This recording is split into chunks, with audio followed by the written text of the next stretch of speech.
السلام علیکم۔ 25 دسمبر قائد ڈے، ایک ایسے لیڈر کی پیدائش ہوئی جس نے ہمارے پیارے ملک پاکستان کو بنایا۔ اس لیڈر کی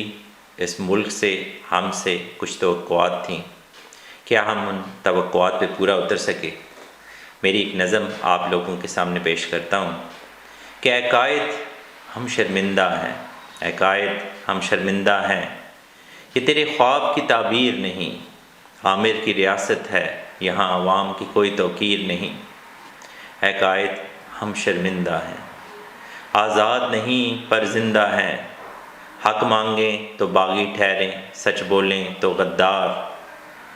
سب دیکھیں شان و شوکت کون دیکھے کردار، غرض کے ہر ایک آپ میں گم، یہاں ریوڑ بستے ہیں انسان نہیں، یہاں نظریے کی کوئی پہچان نہیں،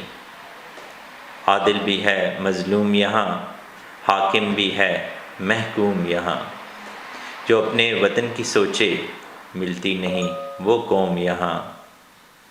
یہاں دولت کے پجاری پھرتے ہیں، یہاں انصاف کے بیوپاری پھرتے ہیں، یہاں سب کچھ ہے اسلام نہیں، یہاں لا الہ الا اللہ کا پیغام نہیں،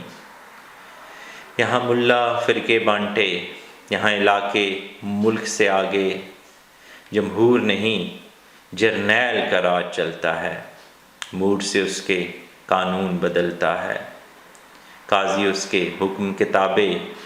ہر ایک پہ اس کا سکہ چلتا ہے، یہ جمہوریت تو بس نام کی ہے، یہ سیاست کس کام کی ہے، یہ عبادت نہیں بس ایک دھندا ہے، اے قائد تیرا جمہور یہاں شرمندہ ہے۔ بہت شکریہ۔